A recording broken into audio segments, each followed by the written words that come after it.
Bonsoir à tous. À la une de ce journal, l'inexistence d'une réelle stratégie nationale de lutte contre la drépanocytose au Cameroun.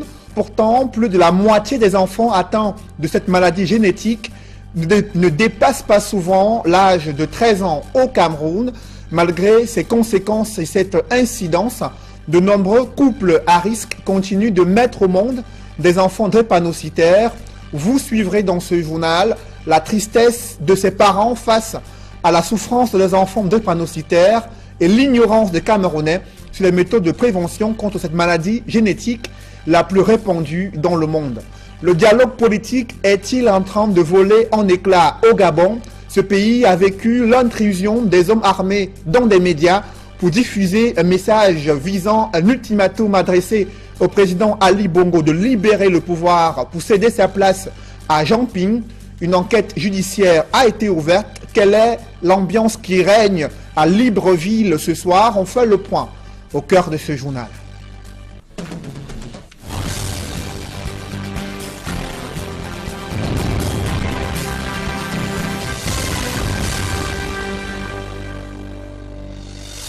Merci de suivre cette édition complète de l'information sur Equinox Télévision. Un grave accident de la circulation est survenu ce week-end sur la route nationale numéro 3 entre Douala et Pouma. Un accident, un car de transport en commun qui serait à l'origine de ce drame, qui aurait effectué un mauvais dépassement selon des témoignages. Un mort sur le carreau et une trentaine de blessés graves. Le récit des faits avec Rodrigue Ngassi et Julingue Nyondé. Un mort et 35 blessés. C'est le bilan de l'accident de la circulation survenu le week-end à Ndoupé, dans l'arrondissement de Pouma, localité située sur l'axe lourd Douala-Yaoundé. Selon les rescapés, le drame a été causé par un car de transport en commun qui tentait un mauvais dépassement. Il faisait un peu de vitesse. Bon, arrivé là où on a fait l'accident, il demandait la voie de passer. Bon, le semi-remorque n'a pas voulu lui donner. D'abord, il a fait comme s'il a donné d'abord le passage et après, il s'est intégré sur la route. C'est là alors qu'il n'y avait plus moyen avec le chauffeur qui nous portait dans le bus. Parce que même le chauffeur qui était dans le bus était un peu vif à lui. Et alors c'est là où le bus a commencé à balancer. Finalement, on s'est retrouvé au sol, au ravin. Transporté en toute urgence à l'hôpital catholique de Pouma, le personnel médico-sanitaire a tenté tant bien que mal de prendre en charge les victimes. L'hôpital lui-même sinistré depuis le 17 mars dernier, après un violent passage d'une pluie torrentielle, n'affiche pas fière allure. La plupart des bâtiments isolés ont perdu leur toiture. Les murs délabrés obligent les patients à se masser dans les autres espaces de ce centre hospitalier. Les responsables rencontrés sur place disent avoir reçu comme promesse du gouvernement que les travaux de réfection de cet hôpital devraient démarrer dans les plus brefs délais. Depuis lors, rien n'est fait. Mais nous attendons toujours l'aide du gouvernement et des hauts responsables. L'hôpital est sur l'axe accidentogène, donc c'est une urgence pour nous et pour le peuple camerounais. Comme ces blessés, ils sont nombreux ces patients qui écument en longueur de journée les couloirs de l'hôpital catholique de Pouma. Les médecins, débordés par cette situation, n'ont guère le choix que celui de travailler dans ces conditions. Un autre drame qui suscite la consternation à Edea, dans la Sanaga-Maritime. Un homme qui a été tué lors d'une chute brutale dans une fosse septique au quartier Mboué. L'infortuné nommé Jean Kadamo, septuagénaire, serait maladroitement tombé dans cette fosse construite par l'entreprise en charge de l'approvisionnement en eau et en distribution de l'eau. Selon des témoignages, le défunt qui sortait faire une balade aurait été effrayé par les pleins phares d'un véhicule. Pris de panique, il s'est retrouvé finalement dans ce puits d'eau avec un choc à la nuque. Une enquête a été ouverte par les forces de police et de gendarmerie du côté d'Edea. Je vous propose à présent de suivre le témoignage du frère du défunt. L'homme qui est couché là, c'est mon grand frère Kadam Jean. Kadambo Jean. Il a été marié, je crois, à 2 femmes. Mais là, il était seul. Il vivait seul avec moi à la maison là. Et il a 2 enfants. Il y a un enfant à l'étranger. Nous étions tous seuls à la maison, ici à Mboua, là, derrière le jardin d'enfants. Donc là, moi, j'étais surpris, on m'appelle de partout. Que ton grand frère est tombé dans un trou. Peut-être un esprit plus. C'est même de la région de l'Ouest qui vient de m'appeler. Pour me dire qu'on dit que ton grand frère est tombé dans un trou. Tu es où? Et puis d'un respire. Donc moi, je suis arrivé à trouver qu'il est mort. En bref, c'est ce que je peux vous dire pour le moment. La maladie génétique la plus répandue dans le monde, la drépanocytose, est une anomalie de l'hémoglobine provoquant une anémie sévère et de violentes douleurs respiratoires. Elle touche environ 50 millions de personnes dans le monde et en Afrique subsaharienne, plus de la moitié des enfants atteints de cette maladie meurent avant l'âge de 13 ans. Malgré son incidence et ses conséquences, de nombreux couples à risque continuent de mettre au monde des enfants drépanocytaires et à la découverte de la maladie, c'est la tristesse de vivre la souffrance de ces enfants, mais aussi des difficultés liées à la prise en charge médicale. Robert Mokobe et Gladys Sidier. On était toujours dans la peur, croyant qu'un de ces 4 matins, on peut la perdre comme ça, parce qu'on n'avait pas vécu le genre avec tous les autres enfants. Donc elle est la première à subir et les transfusions et les hospitalisations à chaque minute. Triste, bouleversée, désemparée, Apollonie Gekeng a du mal à faire face aux difficultés liées à la maladie de sa fille. Sa foi est aujourd'hui fragilisée par l'ampleur des souffrances de son enfant, mais aussi par la cherté de la prise en charge. C'est quand on a alors affecté mon mari ici à Douala, elle a recommencé le palu et elle criait toujours que tout le corps faisait mal. C'est là où nous sommes venus à la Kinsini. On nous a demandé de faire les examens, l'électrophoreste. Donc quand on a fait l'électrophoreste, c'est là où on a dépisté qu'elle est très dépendante, SS. Il y a des fois, on se retrouve à 250, 300 000 parce qu'il y a les infections, il y a les transfusions et leurs produits coûtent excessivement cher. Comme plusieurs parents, elle est victime de l'ignorance du test de l'électrophorèse, mais aussi de cette maladie qu'est la drépanocytose. Nous-mêmes, on n'a pas pu supporter parce que nous, on ne connaissait même pas la maladie. On ne connaissait pas comment ça se manifestait. Donc, le temps qu'on voyait l'enfant souffrir, et à chaque moment, le sang finissait. Donc, quand elle a un peu le palu, on arrive à l'hôpital et on doit toujours la transfuser. C'est quand on a fait les tests, on a vu là qu'elle est très drépano, qu'on nous conseille maintenant là que avant le mariage, que chaque couple doit faire l'électrophorèse avant de se marier. Des 5 enfants qu'elle a eus, seule Catherine est porteuse de la maladie. Âgée de 19 ans, Catherine Gekeng est aujourd'hui élève en classe de 3e. Elle a d'ailleurs présenté son examen avant d'être de nouveau frappée par une crise qui l'a conduite à l'hôpital. Ce n'est pas facile, surtout en période de l'examen, ce n'est pas facile quand je fais les crises. Mais j'arrive quand même à en sortir quand je prends les calmants. Tout le monde s'occupe de moi, mes camarades comme mes frères, ma famille. Mon vœu, c'est d'être en santé. Face à cette situation difficile, Apollonie Gekeng veut passer un message de sensibilisation. Les jeunes filles, les jeunes couples de maintenant, là, que vraiment, ça, ce n'est pas un petit travail qu'on est en train de vivre. Que je leur demande pardon avant de se marier là, qu'ils doivent d'abord faire les examens, tous leurs examens, le bilan de santé, l'électrophorèse et tout ça là. C'est dans son lit d'hôpital que Catherine Gekeng attend les résultats du BEPC. Pourquoi les pouvoirs publics accordent peu d'intérêt à la lutte contre cette maladie génétique? Aucune stratégie nationale n'existe pour atténuer les méfaits de la drépanocytose au Cameroun. Il a fallu attendre cette journée mondiale de lutte contre cette maladie pour que le ministère de la Santé publique n'envoie des messages téléphoniques invitant des Camerounais à effectuer l'électrophorèse de leur hémoglobine. Pourtant, la majorité des Camerounais ignorent l'importance de cet examen médical dans la prévention contre la drépanocytose. Reportage Robert Mokobe et Nadine Yambou. Le Cameroun compte à ce jour près de 400 000 drépanocytaires. Malgré l'ampleur de cette maladie, les populations ignorent l'importance du test d'électrophorèse, lequel permet d'identifier les hémoglobines susceptibles d'affecter les gènes. Je ne trouve pas beaucoup d'importance. On a fait le test du sida, les PCV, les prélèvements, tous ces trucs-là. Puisque le père et le père n'étaient pas dans la vie, on n'a pas pu le faire. Parmi les raisons évoquées figure en bonne place l'ignorance, notamment pour certains rencontrés dans les rues de la capitale économique Douala. La maladie étant héréditaire, ils ne se sentent pas concernés. Je ne connais pas mon statut. Je n'ai jamais fait les tests, quoi que ce soit par rapport à ces examens-là. Parfois, même moi, je me dis que ça ne peut pas nous arriver.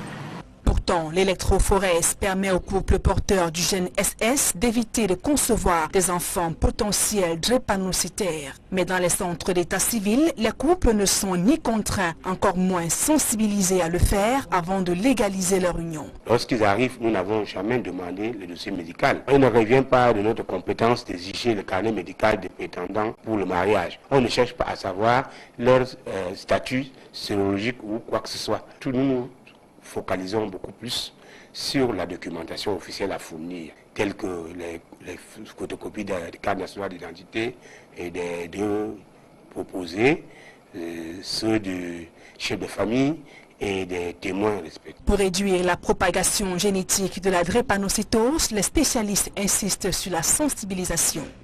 Qu'avant de faire des enfants ou qu'avant de me marier, que je demande à mon conjoint ou à mon fiancé de faire son électrophorèse d'hémoglobine. Et s'il est AS, qu'on se dise c'est un mariage à risque. Bien sûr, nous, sur les professionnels, on n'a pas le droit de leur dire ne vous mariez pas, mais on a le devoir de leur dire c'est un mariage à risque. Et donc vous avez le risque de faire des enfants drépanocytaires. C'est à eux de prendre la décision. À l'occasion de la journée mondiale de la drépanocytose, des associations dénoncent l'absence de stratégie et de lutte contre cette maladie qui tue à petit feu la population camerounaise. Dans le reste de l'actualité, le gouvernement veut renforcer le pouvoir de la justice militaire et durcir la répression des infractions relatives à la sûreté de l'aviation civile. Après, 2 projets de loi sont sur la table des députés à cet effet.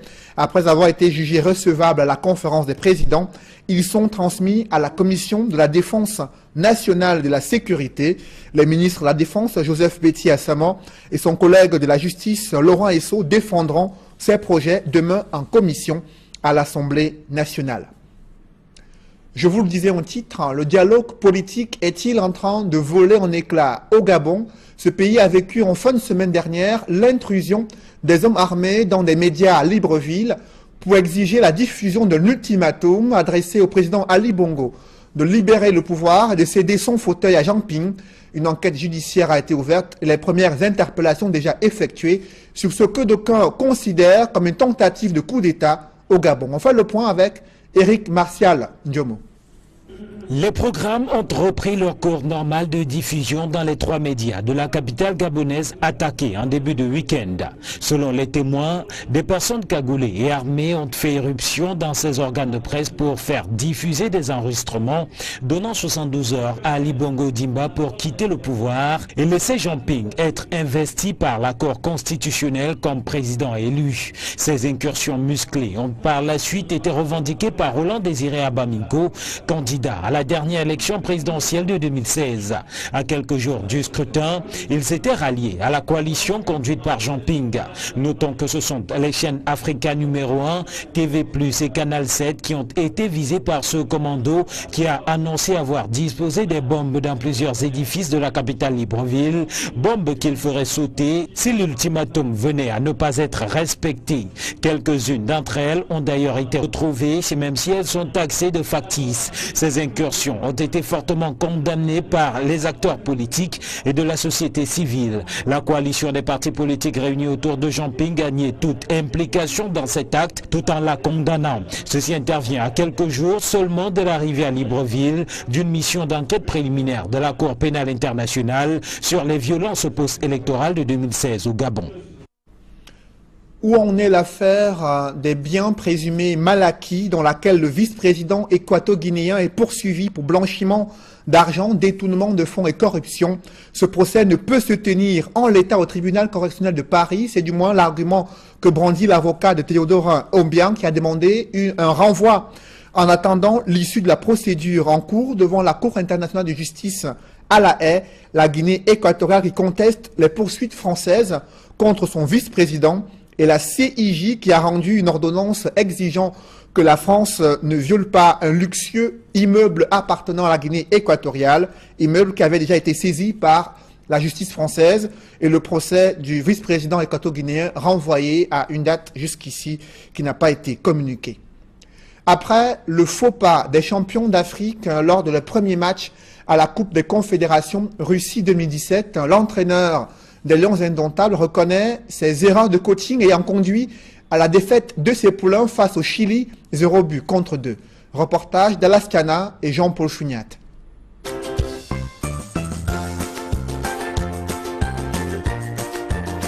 La Coupe des Confédérations 2017 démarre mal pour les Lions Indomptables du Cameroun. Défaite d'entrée de jeu 0-2 face au Chili devant 33 000 spectateurs à Arena Okritiy Stadium de Moscou. Ayant pourtant tenu en échec les Chiliens et réussi même à inscrire un but non validé en première manche, les champions d'Afrique craquent en toute fin de match. Arturo Vidal ouvre le score à la 81e minute. Dans une course à l'égalisation, les Lions concèdent un deuxième but, signé Mario Vargas à la 91e minute. Sur 2 fautes de marquage individuel, les Lions tombent 2-0 au coup de sifflet final. Les défaillances de coaching du Gobros n'ont nullement échappé à personne, même pas à nos confrères de FIFA TV. Coach, ça a duré et puis au final ils sont arrivés dans le dernier quart d'heure. C'était aussi du coaching. On a commencé le match assez hésitant. Si on a un peu de malchance, on pouvait déjà encaisser 3 buts après 20 minutes. Mais après, on a repris le match en main et une chance pour nous que juste avant le mi-temps, qu'on a annulé ce but. Pour le technicien belge, son équipe a bien joué, même si les changements n'ont pas été privilégiés comme chez ses adversaires. Est-ce qu'au début, c'était une tactique de les laisser venir? On vous a vu leur dire qu'il faut sortir vite quand même. Ouais, c'était la tactique de laisser venir, mais pas si loin. Donc et ça, c'était notre erreur qu'on a commis les premières 20 minutes, qu'on était beaucoup trop près de notre but. Et dans le camp de la Roa chilienne, c'est le réalisme dans un jeu hyper collectif qui a permis de venir à bout des Camerounais. Nous avons su jouer collectif, nous avons été les plus forts au final, ce qui nous a assuré une victoire. La victoire en poche, les Chiliens tenteront d'aller chercher leur qualification face à l'Allemagne, a affirmé Juan Pizzi, le sélectionneur de la Roja. Avec un peu de barakat, mes joueurs ont su faire la différence, surtout en concrétisant les occasions qu'ils se sont créées. Après cette sortie manquée, les Lions Indomptables ont eu droit à une séance de décrassage dans leur camp de base, préparant déjà à se relancer face aux Socoseros d'Australie, arrivés à Moscou il y a quelques jours. Au lendemain de cette défaite des Lions Indomptables face au Chili, des techniciens de football critiquent l'approche de Hugo Bros dans sa gestion de l'équipe nationale de football. À ce sujet, je vous propose d'écouter Nana Salan, instructeur fédéral des entraînements. Hugo Bros mise d'abord sur l'engagement des joueurs et sur la chance, parce que lui-même, au cours d'une interview, il avait parlé de la loterie qu'il pouvait gagner. Et puis il a gagné, mais moi je pense qu'à un niveau maintenant là, il n'y a plus de loterie, ce n'est pas pensable. Nous n'avons pas de grands joueurs, nous n'avons pas d'étaux, nous n'avons pas de joueurs capables de débloquer à eux tout seuls une situation. Si c'est dur sur le terrain, sur quel joueur pourrait-on compter? Mais il n'y en a pas. Bon, certains vont parler d'Aboubacar, mais non, Aboubacar est quand même limité parce que Aboubacar aujourd'hui c'est bon, demain c'est pas bon. Donc moi je pense que non, on ne peut pas. Il n'y a pas de... À ce niveau-là, il n'y a pas de hasard. Et que Hugo Bros a sacrifié le gardien Onana, parce que connaissant la valeur de Onana à Ajax, il a préféré lui mettre une très mauvaise défense pour l'exposer. Et à ce moment-là, c'est un débrouillard. C'est-à-dire qu'il a fait exprès d'ailleurs pour que Onana soit exposé, pour que personne n'entrevoit l'éventualité d'un Onana en lieu et place de Ondoa. Ce faux pas des Lions indomptables à la Coupe des Confédérations et la controverse que suscite déjà cet arbitrage vidéo sont décryptés juste après ce journal dans le cadre de l'émission 100% foot. Et parmi les invités, Lucien Metomor, Lion indomptable, champion d'Afrique, édition 2000. Il avait lui aussi participé à une édition des Coupes des Confédérations qui s'était déroulée en 2001. Il est l'invité d'Étienne Pascal Azégué à suivre dans l'émission 100% foot juste après ce journal. Des publi-reportages à présent, c'est une nouvelle cuvée de la Business Excellence Academy. Il s'agit des lauréats de la 12e promotion en banque, assurance et management des risques. Ils ont reçu une dernière leçon consacrée au management de leurs compétences et le professeur de circonstance était le docteur Paul Fokam Camonieux qui est le président fondateur de la Piquet Fokam Institute of Excellence. Reportage. Ce sont des travailleurs mieux outillés qui vont retrouver leurs entreprises au bout de 4 mois de renforcement de capacité à Piquet Fokam Institute of Excellence. La Business Excellence Academy met ainsi sur le marché de nouveaux produits formés en banking, insurance, audit, en risk management. Des lauréats qui ne sont pas prêts d'oublier la qualité ainsi que les contenus des formations dispensées par des enseignants chevronnés. J'ai eu la chance d'être là parce qu'au départ je ne comprenais pas les bien fondés. En arrivant, c'était un peu de découragement, on se dit mais c'est quoi encore cette histoire? Rentrer encore sur le banc de l'école, c'est compliqué. Mais c'est après le temps. Le temps qui passe, on apprend certaines choses qu'on ignorait autrefois. Les questionnements. J'ai appris qu'il faut se connaître, mieux se connaître et rester soi-même. J'ai appris que dans la vie, on peut choisir ses contraintes. J'ai appris que l'équité, c'est le summum de tout.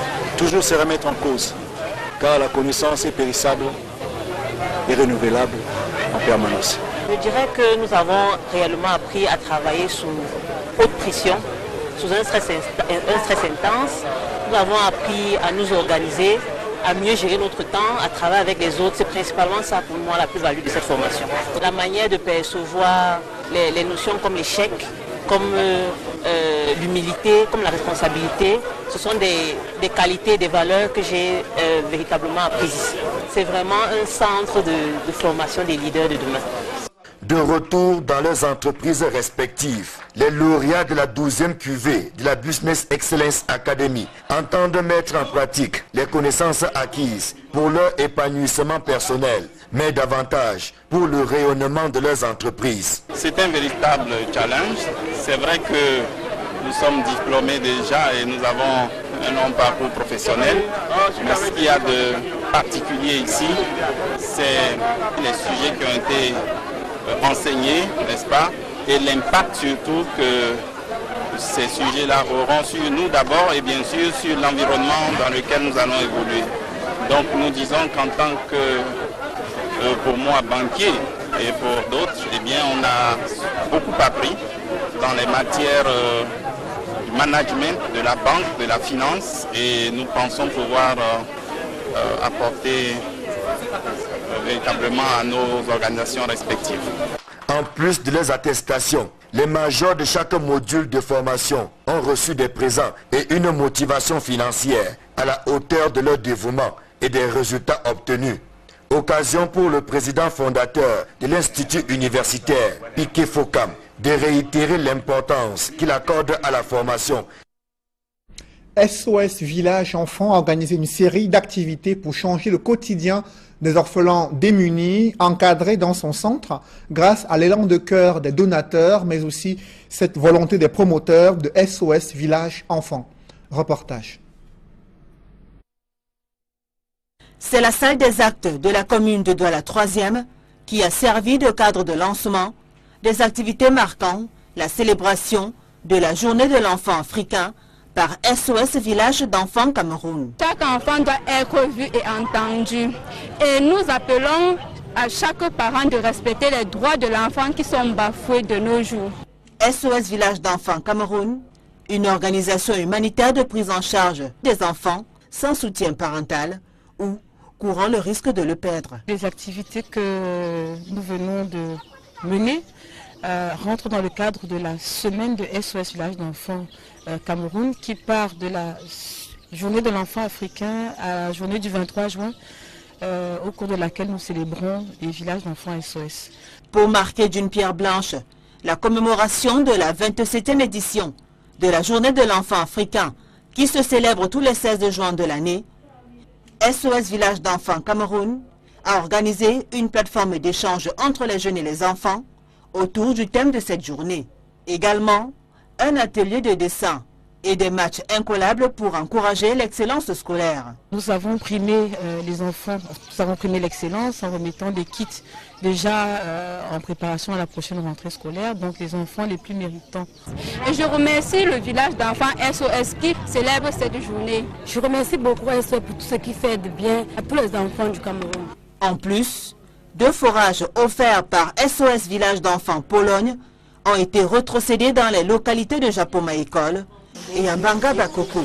Je remercie SOS Village infiniment. Pour la première fois que Mbanga est créé, fondé, il n'y a jamais eu l'eau qui coule ici. Et c'est grâce à SOS Village d'enfants, l'eau coule ici. Pas pour les enfants seuls, mais pour tout le monde.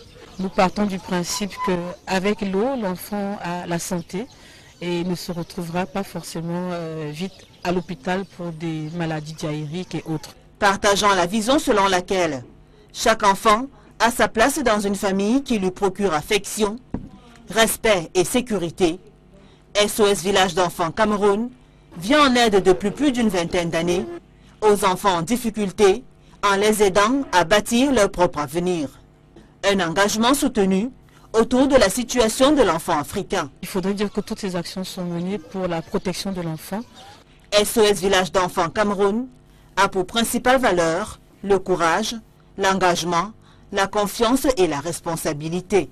Cette organisation humanitaire s'occupe des enfants en détresse, des orphelins, des enfants de mères malades mentales. L'adhésion à SOS Village d'enfants Cameroun est gratuite. SOS Village d'enfants Cameroun apporte entre autres une prise en charge médicale préventive, curative et un soutien psychosocial aux enfants vulnérables. SOS Village d'enfants Cameroun, c'est la chaleur d'un foyer pour chaque enfant. Mesdames, Messieurs, c'est la fin de ce journal. Merci de l'avoir suivi. Je vous rappelle, rendez-vous ce soir, 100% foot qui revient sur ce faux pas des Lions indomptables à la Coupe des Confédérations Russie 2017. Les Lions qui ont perdu face au Chili, 0-2. Lucien Metamo, champion d'Afrique, édition 2000, lui aussi avait participé à une édition de la Coupe des Confédérations. Il reviendra sur son expérience, mais aussi sur l'analyse des performances des Lions indomptables lors de ce premier match face au Chili. Merci de rester sur Equinox Télévision.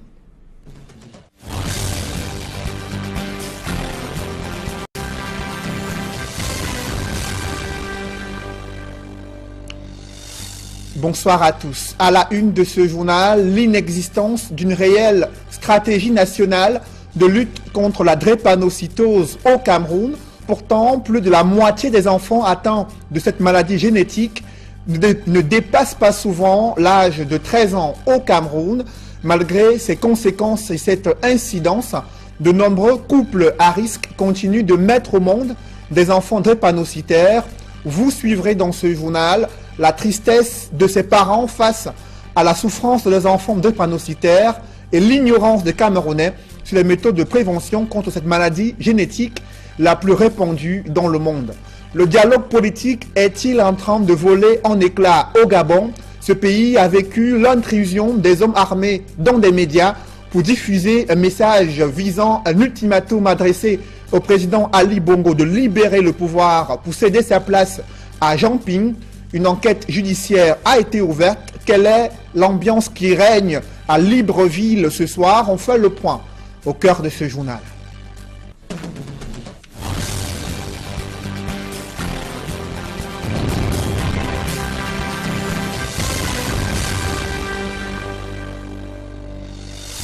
Merci de suivre cette édition complète de l'information sur Equinox Télévision. Un grave accident de la circulation est survenu ce week-end sur la route nationale numéro 3 entre Douala et Pouma. Un accident, un car de transport en commun qui serait à l'origine de ce drame, qui aurait effectué un mauvais dépassement selon des témoignages. Un mort sur le carreau et une trentaine de blessés graves. Le récit des faits avec Rodrigue Ngassi et Julingue Nyondé. Un mort et 35 blessés. C'est le bilan de l'accident de la circulation survenu le week-end à Ndoupé, dans l'arrondissement de Pouma, localité située sur l'axe Lourdes-Yaoundé. Selon les rescapés, le drame a été causé par un car de transport en commun qui tentait un mauvais dépassement. Il faisait un peu de vitesse.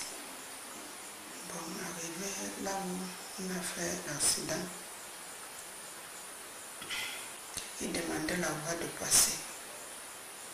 Bon, le semi-remorque n'a pas voulu lui donner. D'abord, il a fait comme s'il a donné d'abord le passage et après, il s'est intégré sur la route. C'est là alors qu'il n'y avait plus moyen avec le chauffeur qui nous portait dans le bus. Parce que même le chauffeur qui était dans le bus était un peu vivant à lui. Et alors c'est là où le bus a commencé à balancer.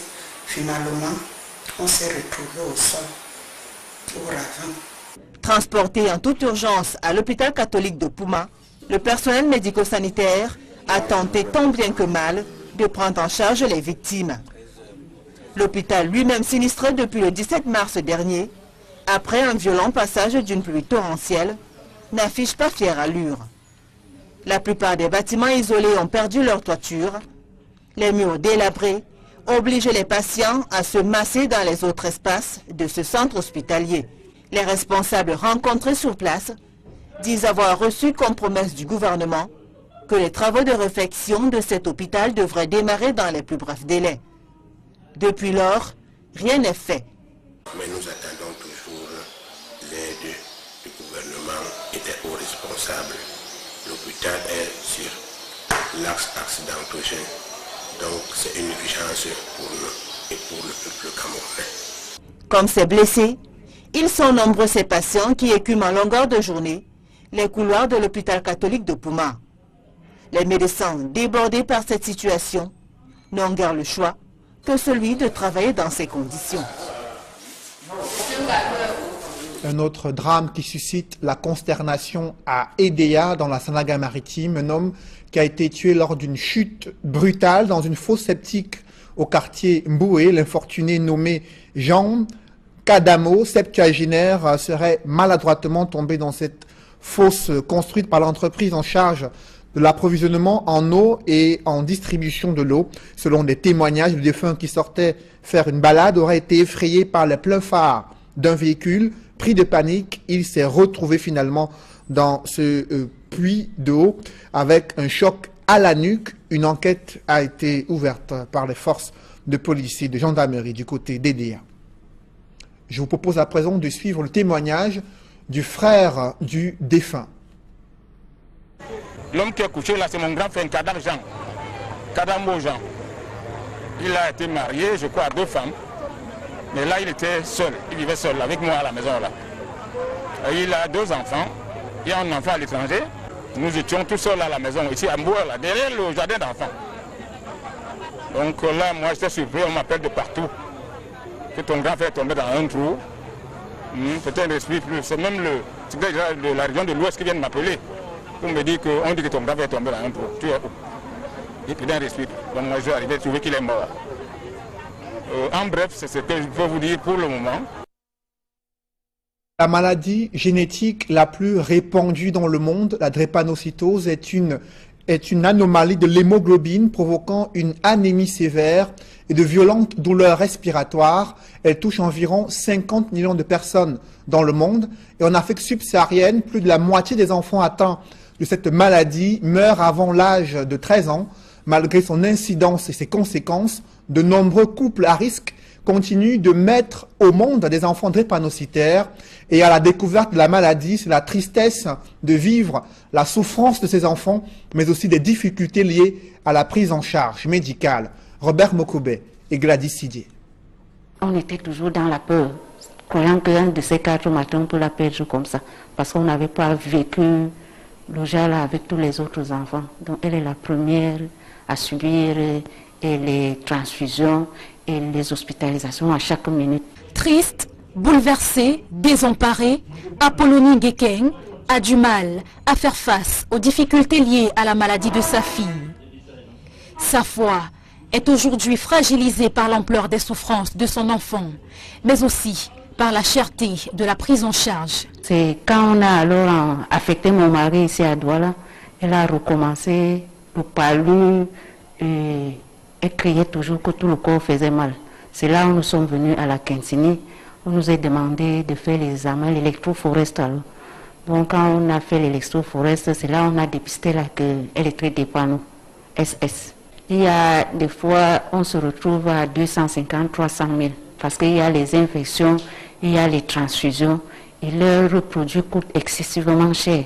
Comme plusieurs parents, elle est victime de l'ignorance du test de l'électrophorèse, mais aussi de cette maladie qu'est la drépanocytose. Nous-mêmes, on n'a pas pu supporter parce que nous, on ne connaissait même pas la maladie. On ne connaissait pas comment ça se manifestait. Donc, le temps qu'on voyait l'enfant souffrir, et à chaque moment, le sang finissait. Donc, quand elle a un peu le palu, on arrive à l'hôpital et on doit toujours la transfuser. C'est quand on a fait les tests, on a vu là qu'elle est très drépano, qu'on nous conseille maintenant là que avant le mariage, que chaque couple doit faire l'électrophorèse avant de se marier. Des 5 enfants qu'elle a eus, seule Catherine est porteuse de la maladie. Âgée de 19 ans, Catherine Ngekeng est aujourd'hui élève en classe de 3e. Elle a d'ailleurs présenté son examen avant d'être de nouveau frappée par une crise qui l'a conduite à l'hôpital. Ce n'est pas facile, surtout en période de l'examen, ce n'est pas facile quand je fais les crises. Mais j'arrive quand même à en sortir quand je prends les calmants. Tout le monde s'occupe de moi, mes camarades comme mes frères, ma famille. Mon vœu, c'est d'être en santé. Face à cette situation difficile, Apollonie Ngekeng veut passer un message de sensibilisation. Les jeunes filles, les jeunes couples de maintenant, là, que vraiment, ça, ce n'est pas un petit travail qu'on est en train de vivre. Que je leur demande pardon avant de se marier là, qu'ils doivent d'abord faire les examens, tous leurs examens, le bilan de santé, l'électrophorèse et tout ça là. C'est dans son lit d'hôpital que Catherine Ngekeng attend les résultats du BEPC. Pourquoi les pouvoirs publics accordent peu d'intérêt à la lutte contre cette maladie génétique? Aucune stratégie nationale n'existe pour atténuer les méfaits de la drépanocytose au Cameroun. Il a fallu attendre cette journée mondiale de lutte contre cette maladie pour que le ministère de la Santé publique n'envoie des messages téléphoniques invitant des Camerounais à effectuer l'électrophorèse de leur hémoglobine. Pourtant, la majorité des Camerounais ignorent l'importance de cet examen médical dans la prévention contre la drépanocytose. Reportage Robert Mokoubé et Nadine Yambou. Le Cameroun compte à ce jour près de 400 000 drépanocytaires. Malgré l'ampleur de cette maladie, les populations ignorent l'importance du test d'électrophorèse, lequel permet d'identifier les hémoglobines susceptibles d'affecter les gènes. Je ne trouve pas beaucoup d'importance. On a fait le test du sida, les PCV, les prélèvements, tous ces trucs-là. Puisque le père et le père n'étaient pas dans la vie, on n'a pas pu le faire. Parmi les raisons évoquées figure en bonne place l'ignorance, notamment pour certains rencontrés dans les rues de la capitale économique Douala. La maladie étant héréditaire, ils ne se sentent pas concernés. Je ne connais pas mon statut. Je n'ai jamais fait les tests